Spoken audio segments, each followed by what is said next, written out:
Firman hari ini berjudul Orang yang berhikmat mengalahkan kejahatan dengan kebaikan.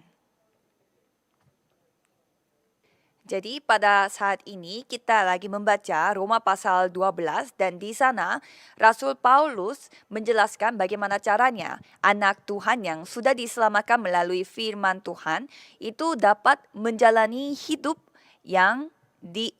yang layak di atas tanah ini. Dan pertama-tama apa yang Rasul Paulus menekankan yaitu kita harus mempersembahkan tubuh kita sebagai persembahan yang hidup, yang kudus dan yang berkenan kepada Allah. Dan itu adalah ibadah kita yang sejati. Dan pada saat kita melakukan ibadah yang sejati, itu akan menjadi titik pemulaian atas segalanya. Jadi kita harus menang dalam ibadah. Jadi apa yang dikatakan dari Roma 12 ayat 1, supaya kamu mempersembahkan tubuhmu sebagai persembahan yang hidup, yang kudus dan yang berkenan kepada Allah. Itu adalah ibadahmu yang sejati. Jadi seluruh kehidupan kita harus menjadi ibadah itu sendiri. Jadi kehidupan kita berpusat pada ibadah. Berpusat pada ibadah itu bagaimana kita memprioritaskan ibadah dan kita berusaha untuk menghidupi jiwa-jiwa lain dan menyelamatkan orang-orang lain dengan firman Tuhan. Dan itu baru kehidupan beriman secara alkitabiah. Jadi di dalam kehidupan kita harus bisa memberi pengaruh kepada orang lain.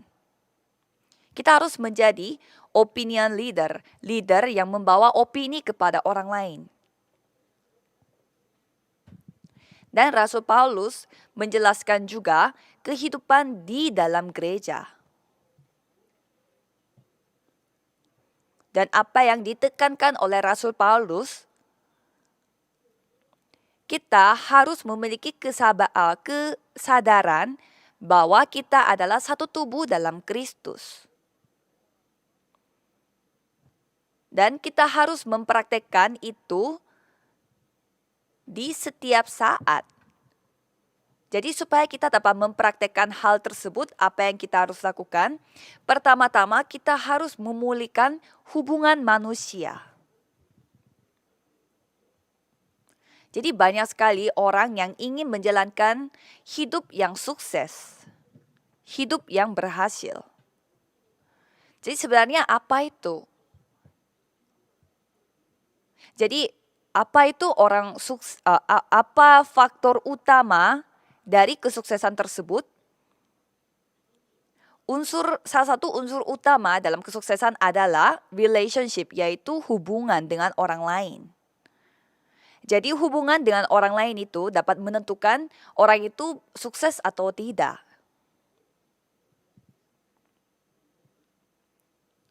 Seorang pelatih atau motivator di berbagai kursus pengembangan diri, penjualan, keuangan, berbicara di depan umum, dan lain-lain yang bernama Dale Carnegie, dia mengatakan bahwa kesuksesan pribadi itu terbuat dari kesuksesan pribadi itu 85% dari kesuksesan pribadi itu tergantung pada hubungan manusia. Kalau ilmu atau keahlian secara pribadi itu hanya sebesar 15%. Dan kita bisa melihat juga dari hasil penelitian yang dilakukan oleh universitas di Amerika Serikat. Dan katanya orang-orang yang berpikir mereka itu gagal dan hancur dalam hubungan rumah tangga dan hubungan dengan teman-teman lain di dalam kantor dan juga bersosialisasi. Mereka itu memang dikelompokkan menjadi orang yang tidak memiliki pencapaian yang tinggi.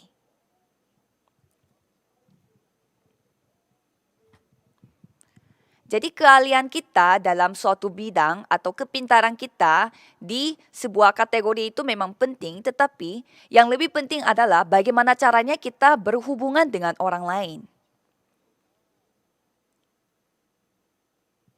Dan itu dapat menentukan keberhasilan hidup.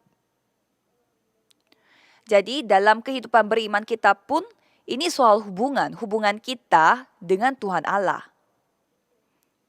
Jadi kita harus dapat berkomunikasi dengan baik dengan Tuhan Allah. Jadi kalau kita berkomunikasinya bagus dengan Tuhan Allah, pastilah kehidupan beriman kita lancar. Ada juga orang yang suka bertemu dengan orang lain. Ada orang yang merasa suka kesepian kalau tidak ada teman. Dan ada juga yang tidak bisa datang ke gereja sendiri.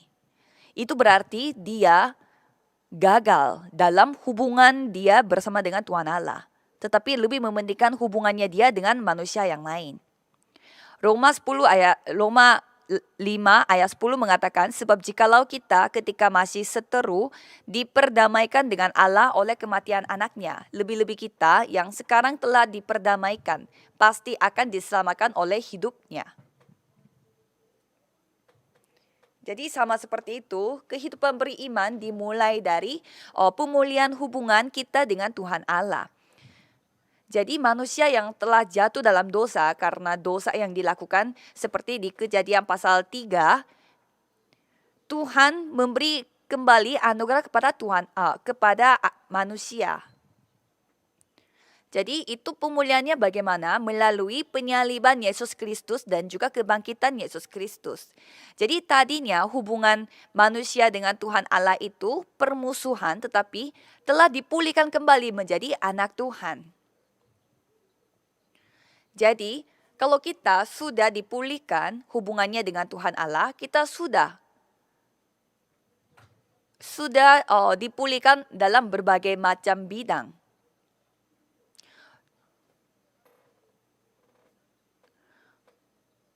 Kalau kita melihat banyak anggota jemaat yang lagi fokus dalam pelayanan, mungkin dia lagi fokus melakukan pelayanan khusus atau suka membaca Alkitab atau suka dipakai oleh Tuhan, pastilah dia memiliki hubungan yang sangat erat dan sangat akrab dengan Tuhan Allah.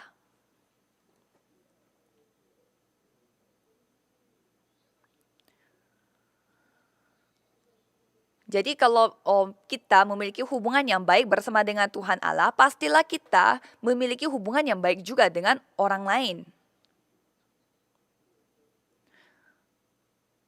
Jadi kalau misalkan saudara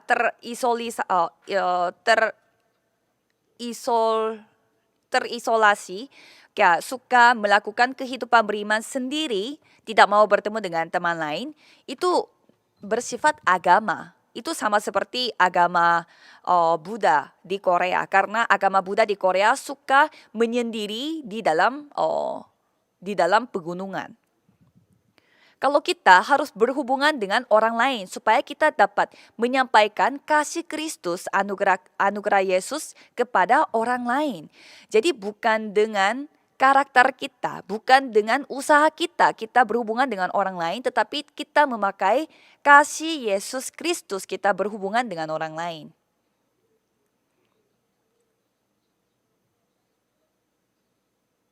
Jadi dalam kondisi kita mendasari segala hubungannya dengan kasih Yesus Kristus dan juga anugerah Tuhan Allah, kita dikuatkan, kita diberi kekuatan supaya kita dapat berhubungan baik dengan orang lain. Dan kasih salib Yesus Kristus tidak hanya memberi perdamaian di antara hubungan manusia dengan Tuhan Allah, tetapi juga manusia dengan manusia yang lain.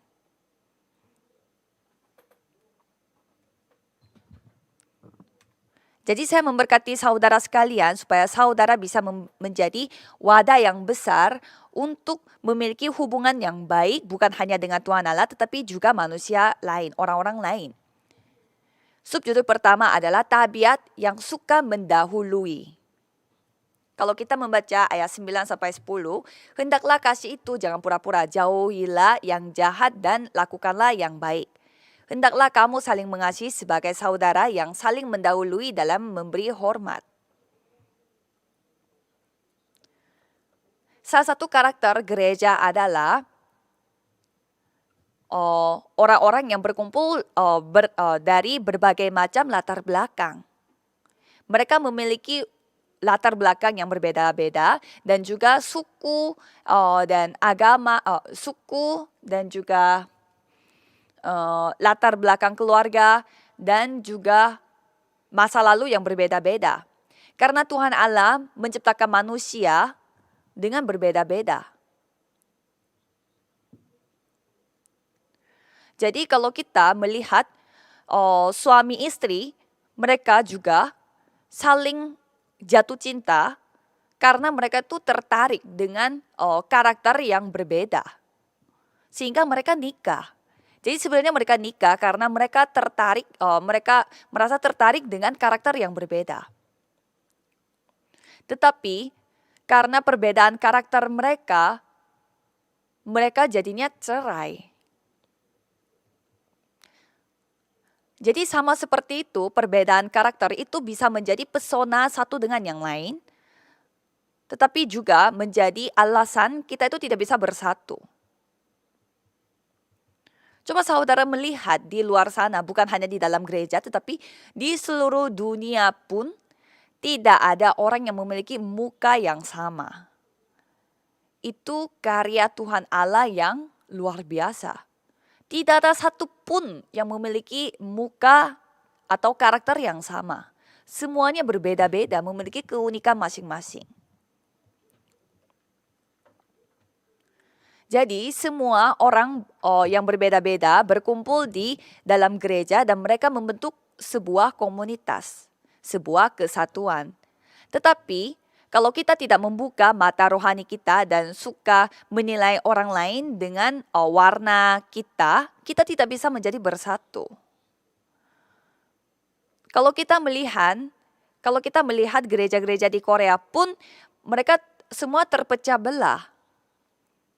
Ada juga yang kayak memiliki latar belakang yang berbeda walaupun gereja sehingga mereka tidak bisa bersatu walaupun gereja-gereja.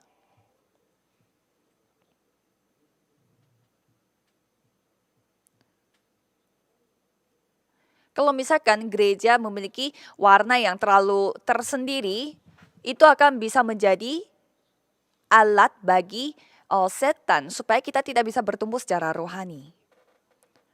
Jadi itu cara setan, strategi setan supaya kita tidak bisa bersatu. Setan itu membuat kita terjebak dalam gengsi kita. Dan terjebak dalam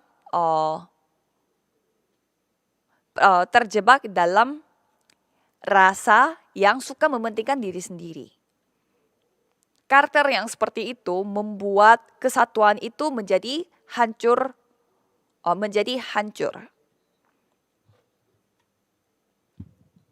Jadi Rasul Paulus di sini menjelaskan secara detail bagaimana caranya kita bisa membentuk kesatuan, oneness, secara harmonis dan juga dengan hikmat di dalam gereja. Seperti subjudul pertama yaitu mendahului, itu yang penting.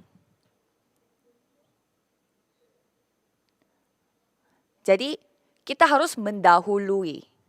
Kalau kita melakukan pertempuran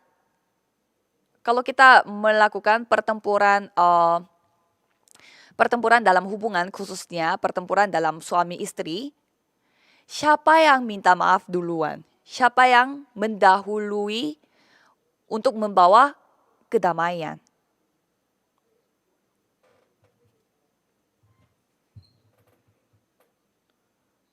Jadi kalau kita melihat dalam hubungan manusia, orang yang minta maaf duluan, ia berarti dia harus gengsi. Semuanya kayak jadinya tidak mau ngomong, tidak mau bicara. Ini namanya ditipu.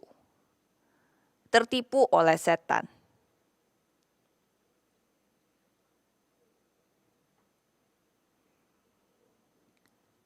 Jadi pada saat itu kita yang harus mendahului. Kita harus mendahului untuk minta maaf. Salah satu alat yang sering dipakai oleh setan adalah gengsi, rasa gengsi. Itu alat terakhir yang setan pakai sebagai alat strateginya. Jadi saudara harus lempar alat itu, maksudnya saudara harus lempar rasa gengsi itu kepada anjing saja. Jadi rasa gengsi itu saudara harus paku di atas salib Yesus.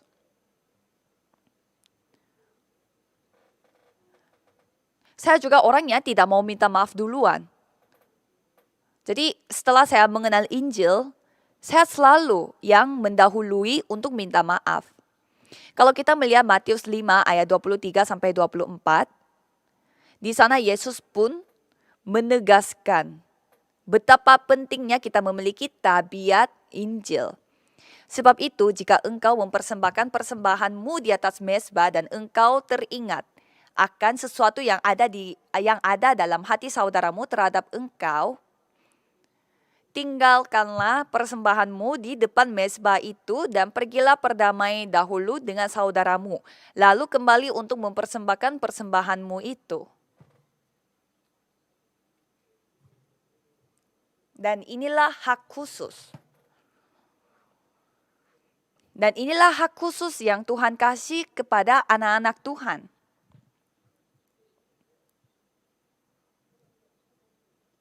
Jadi ini adalah hak khusus kita untuk beribadah kepada Tuhan Allah.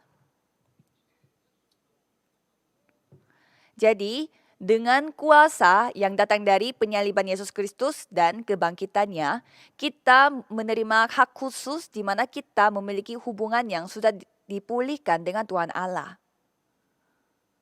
Dan padahal kita sudah diberikan hak khusus, tapi kalau kita masih musuhan dengan orang lain, itu berarti kita tidak menerima anugerah Tuhan Allah tersebut.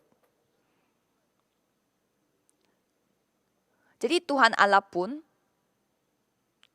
jadi Yesus pun berfirman bahwa kalau misalkan kamu masih ada hati yang masih permusuhan dengan orang lain, seperti kanker secara rohani, janganlah kamu datang kepadaku dan menyembah. Karena hubungan kamu dengan musuh kamu pun belum diselesaikan. Jadi selesaikan dulu permusuhanmu dan lalu beribadah kepadaku. Jadi kenapa saya tidak ada sukacita dalam hati kita? Kenapa saya masih merasa belum sukses secara rohani? Kenapa hati saya itu tidak bertumbuh-tumbuh? Itu berarti saudara masih memiliki ada permusuhan dengan manusia yang lain sebelum beribadah kepada Tuhan Allah. Kalau misalkan saudara membenci seseorang, saudara tidak bisa memuliakan nama Tuhan. Kalau saudara lagi benci sama seseorang, pasti dari ekspresinya berbeda dengan yang lain. Orang yang menerima kasih Tuhan Allah dan orang yang bisa memberi kasih Tuhan kepada orang lain pasti ekspresinya sudah beda, mukanya sudah beda.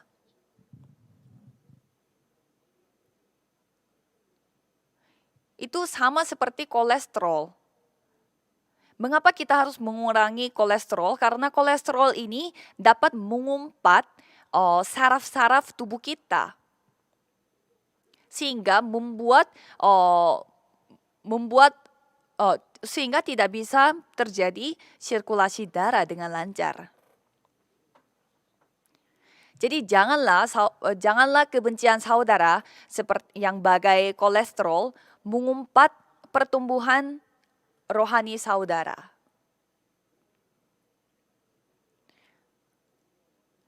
Kalau kita melihat Rasul Yohanes berfirman seperti demikian di 1 Yohanes 3 ayat 14. Tinggalkanlah persembahanmu di depan mezbah itu dan pergilah berdamai dahulu dengan saudaramu. Lalu kembali untuk mempersembahkan persembahanmu itu.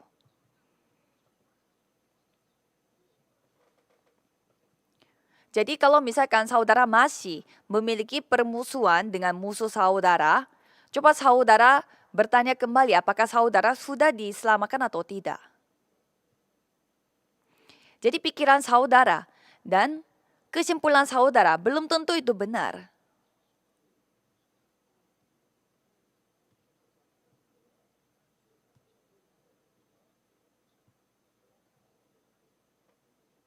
Jadi saudara harus bisa mengalami sendiri. Saya orangnya suka sekali untuk pukul-memukul. Saya suka olahraga sejak saya masih SMP, sehingga saya suka taekwondo. Jadi taekwondo itu kayak semacam olahraga tradisional Korea yang memakai fisik untuk melakukan semacam pukul-pukulan. Dan pada saat saya wajib militer pun, saya suka bermain fisik. Tetapi saya yang begitu suka keras secara fisik, tidak pernah saya pukul-pukulan dengan orang lain. Mengapa? Karena saya mengalami kasih Tuhan terhadap saya tidak layak untuk membenci orang lain. Saya tidak layak untuk memukul orang lain.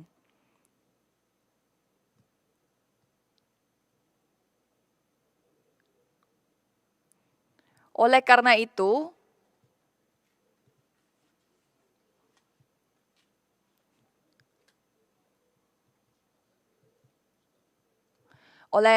itu, saya mau sampaikan kepada saudara,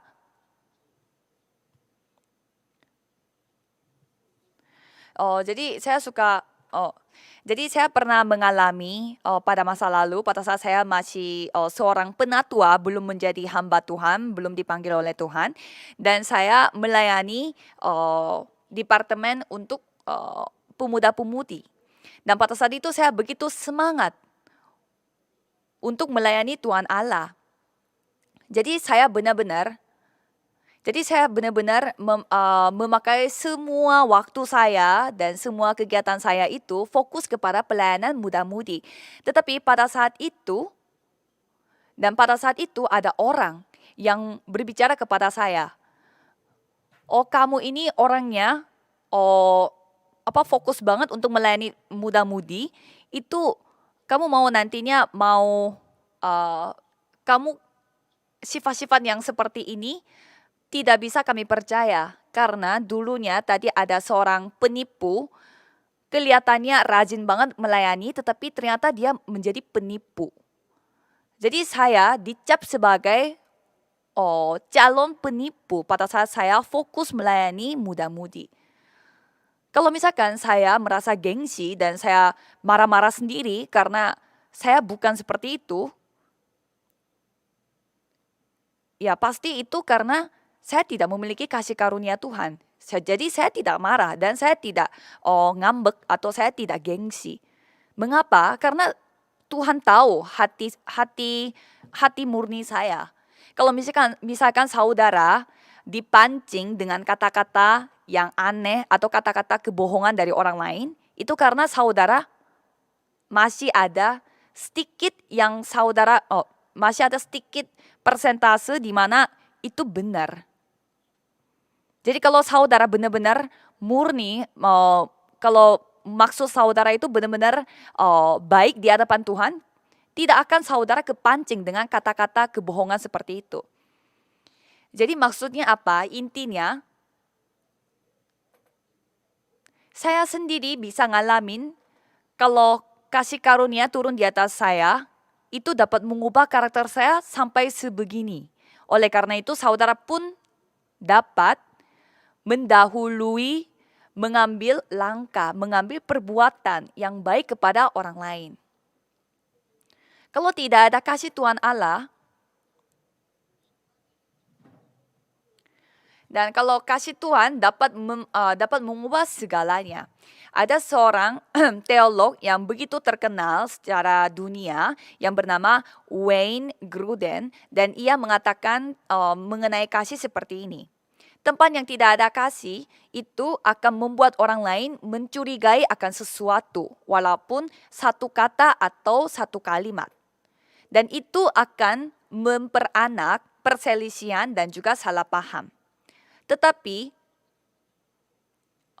tetapi sebaliknya adalah kalau ada kasih itu adalah menjadi sumber berkat. Jadi kalau misalkan saudara tidak melakukan dengan kasih Tuhan, kasih Kristus, itu akan membuat setan senang dengan itu. Jadi Injil itu begitu penting. Kita harus hidup hanya dengan Injil ini. Kita adalah keturunan Adam dan Hawa di mana telah berbuat dosa di Kejadian pasal 3, sehingga kita berusaha sekali untuk menutupi dosa-dosa kita dengan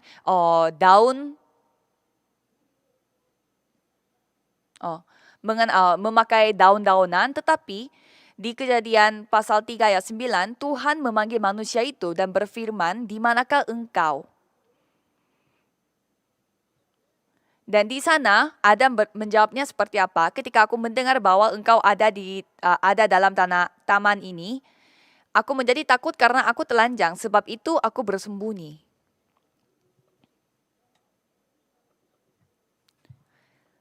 Jadi di sini yang lebih menyedihkan adalah pada saat Tuhan bertanya, "Mengapa kamu memakan buah yang terlarang itu?" Adam menyalahkan Hawa dan Hawa menyalahkan ular. Jadi ini adalah karakter manusia yang berdosa. Menyalahkan orang lain.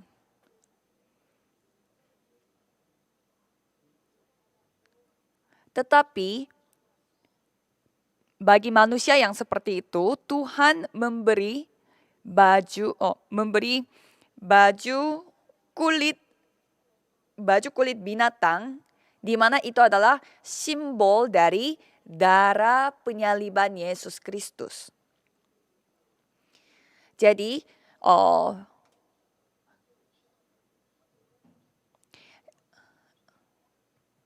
kulit binatang itu simbolnya adalah kematian Yesus di atas salib.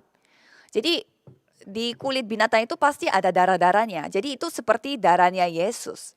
Jadi dengan kematian Yesus, dengan darahnya, semua dosa kita ditutupi oleh Tuhan Allah. Jadi kalau saudara melihat kesalahan orang lain, kalau saudara menyaksikan kekurangan orang lain, harus tutupilah dengan darah Yesus Kristus.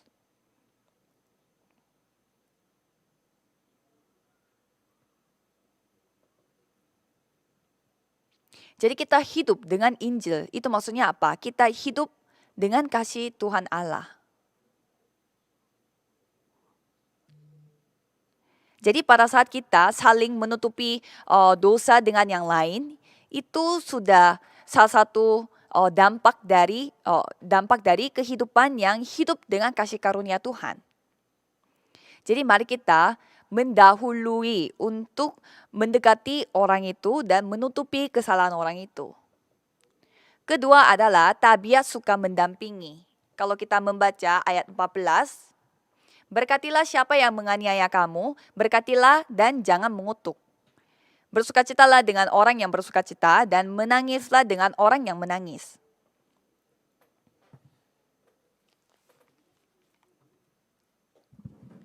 Jadi Rasul Paulus menegaskan fakta bahwa kita itu harus berdampingan dengan orang lain supaya kita dapat melakukan misi untuk menyelamatkan jiwa-jiwa lain. Jadi harus bersukacita bersama-sama.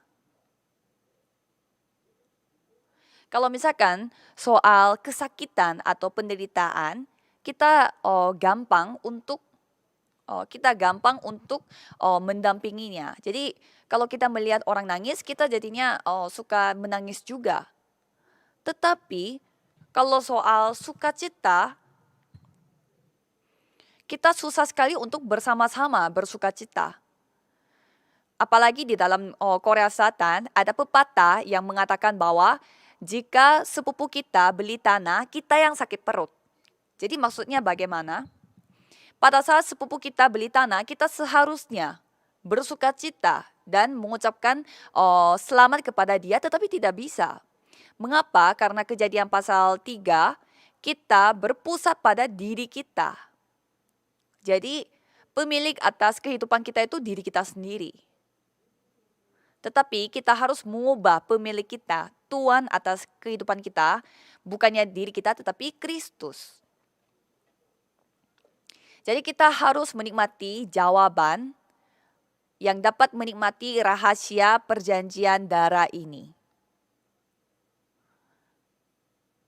Jadi pada saat kita membuang budaya Kejadian pasal 6, yaitu budaya Nephilim, tetapi kita harus meminta tolong kepada Tuhan untuk mendatangkan kerajaan Tuhan dari Kejadian 1 ayat 3.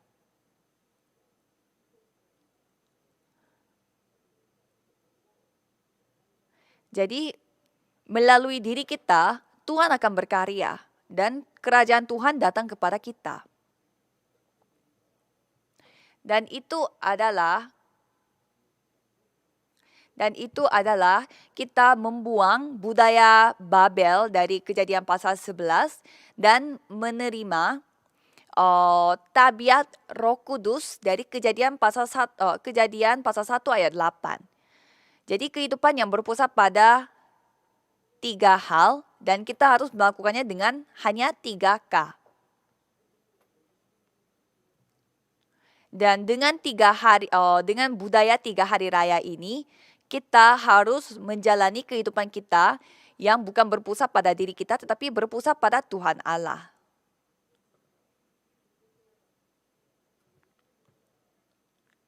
Jadi, sama seperti ayat 16.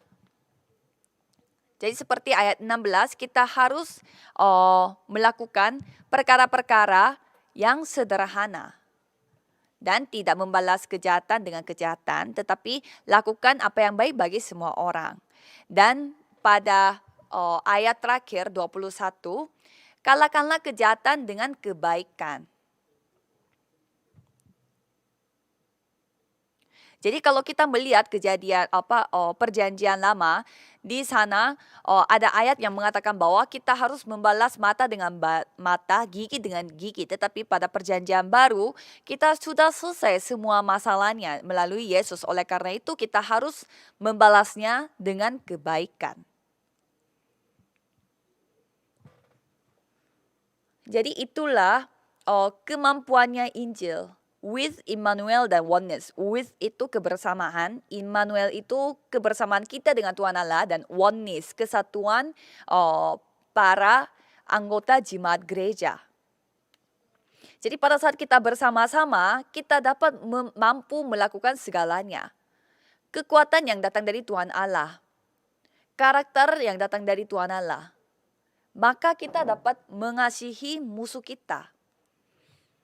Bagaimana caranya kita bisa memberi makan kepada musuh?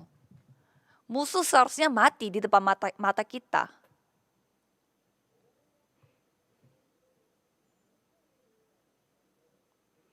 Jadi apapun, kita harus mendahului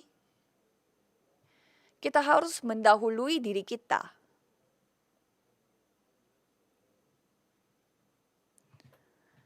Karena kita harus melampaui diri kita, kemampuan diri kita untuk bisa menyelamatkan jiwa lain.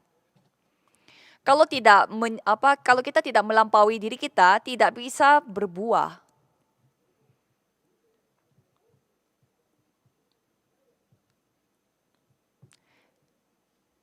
Jadi Rasul Paulus terus mengulang hal yang mirip-mirip dari ayat 14 sampai 21. Mengapa? Supaya melalui kehidupan kita, banyak jiwa-jiwa yang kita percaya kembali kepada Tuhan Allah. Jadi pandangan kita itu hanya satu. Apapun yang kita lakukan, kita memuliakan nama Tuhan. Apa itu kemuliaan Tuhan Allah? Untuk menyelamatkan jiwa-jiwa. Jadi bagaimana caranya kita menyelamatkan jiwa-jiwa itu? Melalui Yesus Kristus. Jadi apapun yang kita lakukan, apapun yang kita kerjakan, siapapun yang kita temui, kita harus dapat memuliakan nama Tuhan. Jadi kita berperan untuk mengubah permusuhan menjadi keharmonisan, kebersamaan. Jadi itu adalah penginjil. Oleh karena itu adalah langkah-langkah penginjil. Oleh karena itu, langkah-langkah penginjil itu begitu indah di mata Tuhan. Kalau kita melihat 2 Korintus 5 ayat 18, di sana berkata, dan semua ini dari Allah yang dengan perantaraan Kristus telah mendamaikan kita dengan dirinya dan yang telah mempercayakan pelayanan pendamaian itu kepada kami.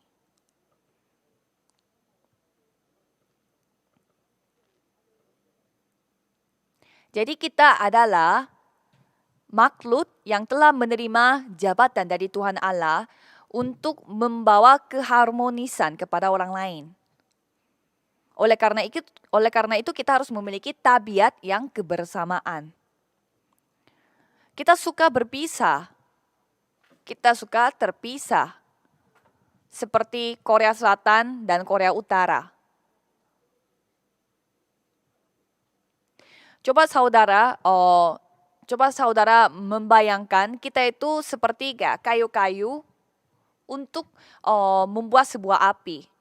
Kalau kita mau membuat api unggun itu menjadi makin besar, kita harus mengumpulkan kayu-kayu, bukannya tersebar kemana-mana. Seorang pendeta yang bernama Wiersbe, dia khotbah dan satu kalimat dari khotbahnya tersebut itu mengatakan bahwa saudara Anda menjadi orang Kristus karena ada seseorang yang telah mendoakan saudara dan sekarang giliran saudara untuk mendoakan orang lain. Jadi karena kita telah berperan untuk membawa keharmonisan, jadi ada seseorang yang telah berdoa untuk saudara sehingga saudara dapat duduk di tempat ini. Dan sekarang giliran kita. Sekarang giliran kita untuk membawa keharmonisan, untuk membawa jiwa-jiwa baru. Jadi saya memberkati saudara sekalian supaya saudara bisa hidup sebagai duta Kristus yang membawa keharmonisan.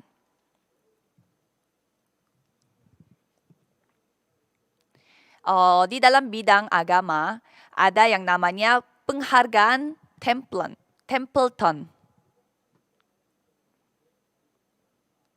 Dan penghargaan Templeton ini dibuat oleh seorang yang bernama John Templeton dan ia telah menulis sebuah buku yang berjudul Passion.